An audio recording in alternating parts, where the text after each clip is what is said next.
이 대림절 이 세 번째 주일은 기쁨의 주일로 사실 불리웁니다.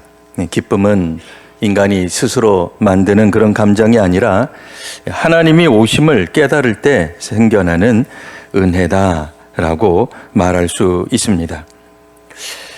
그런 점에서 오늘 본문에 나오는 이스라엘 백성들은 사실 광야요, 메마른 땅으로 묘사가 되고 있죠.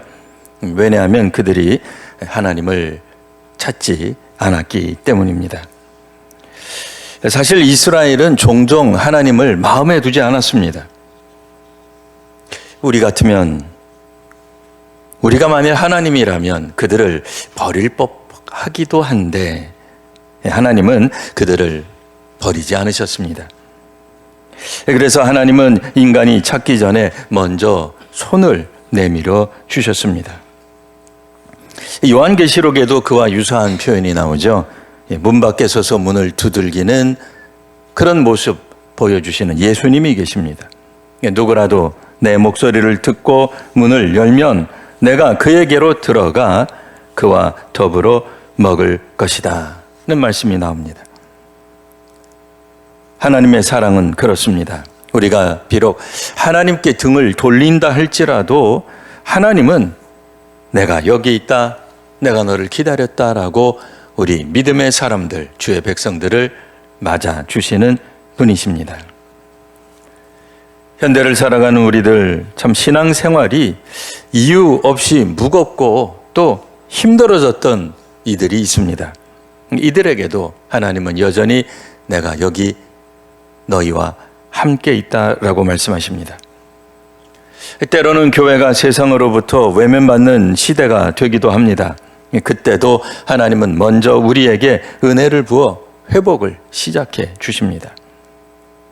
우리 성도님들의 가정 그리고 일터, 이 사회 속에서 하나님을 잊고 살았던 한 주일일지라도 하나님은 먼저 우리를 향해 손을 내밀어 주십니다. 그래서 광야와 메마른 땅이 어떻게 돼요? 백합화같이 피게 되는 거죠. 억지로 노력해서 되는 게 아닙니다. 노래방 가서 기분을 좀 으쌰으쌰하고 우리가 필요한 어떤 약을 먹어서 회복되고가 아니라 하나님이 이처럼 회복시켜 주실 때에 우리가 새로워질 수 있습니다. 근데 한편 하나님은 오늘 우리들에게 말씀하십니다. 그럼 이스라엘이 지은 죄는 어떻게 할 거냐? 내버려 두실 거냐? 아니, 그렇지 않습니다. 이스라엘이 범한 죄를 생각해 보면 단순히 한두 번의 실수에 그치는 것이 아니라 지속적인 거역이 있었던 것이죠. 예를 들어 우상숭배를 한다든지 더러운 길을 따른다든지 자기 의로 스스로 거룩한 척 한다든지 그런 것 말입니다. 하나님은 죄를 결코 무시하지 않으십니다. 그러나 하나님이 이스라엘 백성들을 심판하시거나 경고의 말씀을 주실 때는 파괴가 목적이 아니라 정결하게 하고 회복시키기 위함이십니다. 요한계시록에도 그와 같은 말씀이 나옵니다. 3장 19절을 우리가 오늘 좀 더 읽기 편한 번역으로 된 성경을 읽으면 이렇습니다. 내가 사랑하는 사람은 누구라도 내가 직접 벌을 주고 훈계도 한다. 그러므로 열심을 내라. 그리고 회개하라. 하나님 사랑하시는 사람에게 직접 벌도 주시고 훈계를 하십니다. 그런데 문제가 있습니다. 요즘 사람들은 훈계를 싫어해요. 훈계하는 건 좋아해요. 지적하는 건 좋아해요. 남을 향해 손가락질하고 뒷짐지며 그렇게 하면 안 되는데 라고 말하는 건 즐겨합니다.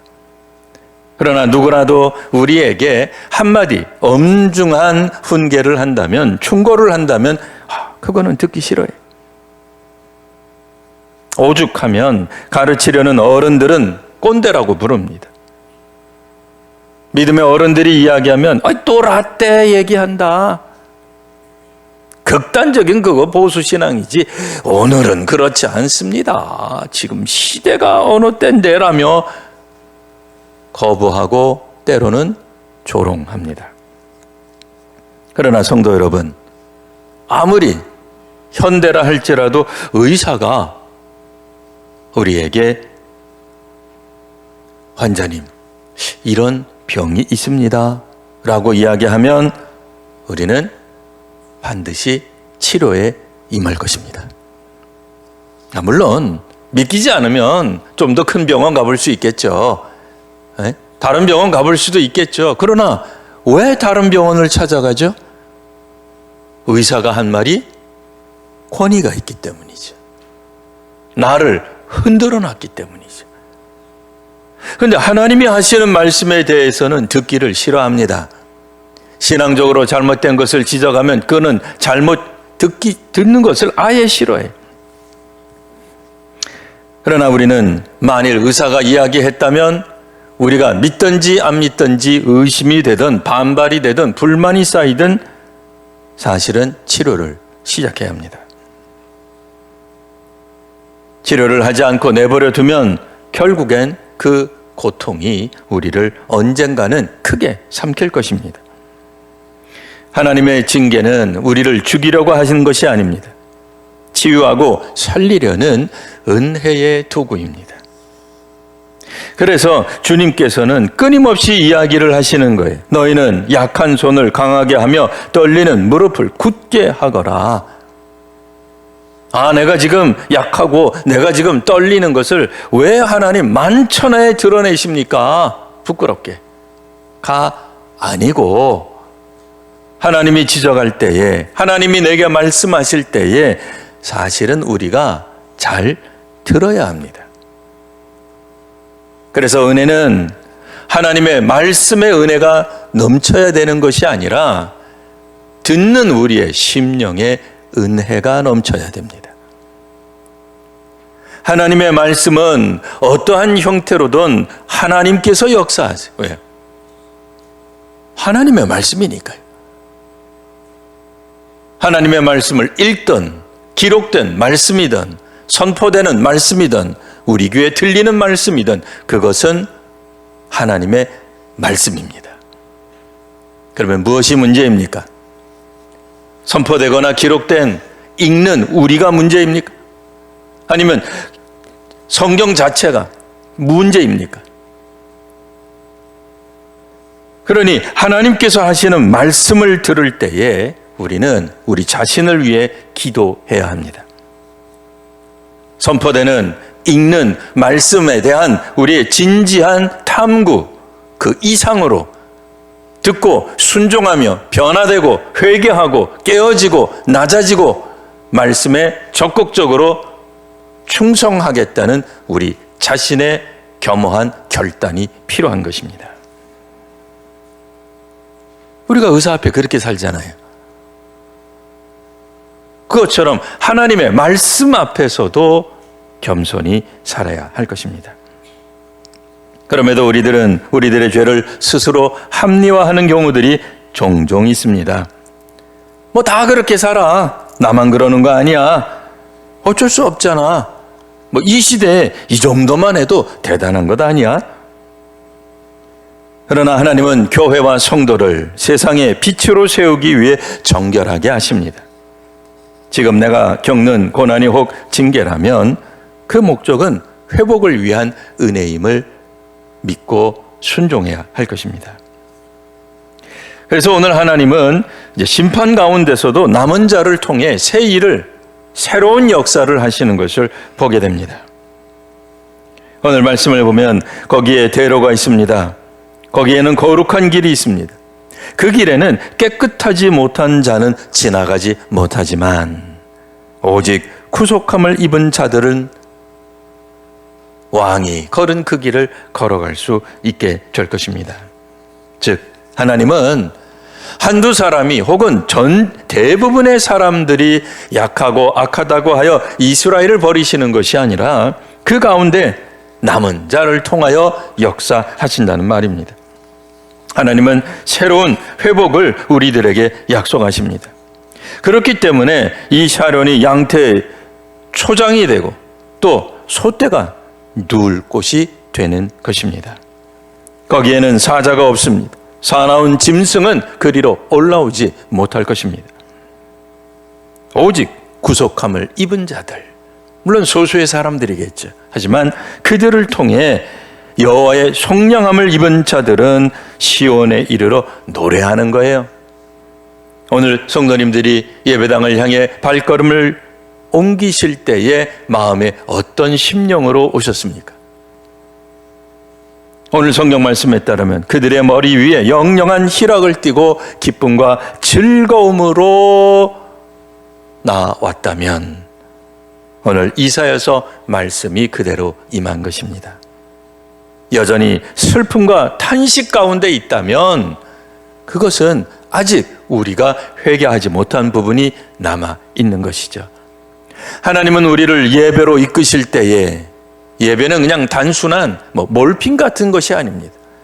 세상에서 어렵고 힘들어 세상 말로 죽겠는데 교회 와서 예배 1시간 드리면 그냥 다 잊어버리는 그런 이상한 주사가 아니에요. 예배는 하나님을 만나는 거예요.